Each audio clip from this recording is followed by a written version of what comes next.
Hi everyone, I hope you're having a great day. I wanted to hop on here and show you another delicious recipe from that new espresso ebook that we have.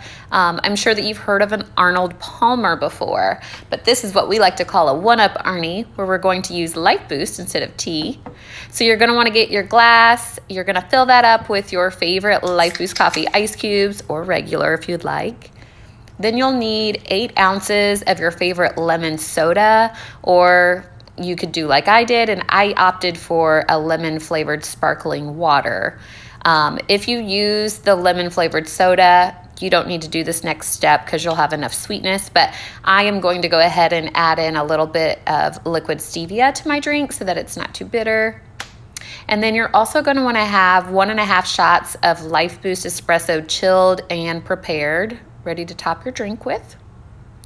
Once you have those 3 ingredients in, you're just going to give that a little stir, and then you're going to use that fresh cut lemon to garnish your glass. And this makes the perfect summer Life Boost drink or anytime drink. It's so refreshing. It's very delicious. If you try this recipe, please let me know what you think. Thank you for watching, and you all have a lovely day.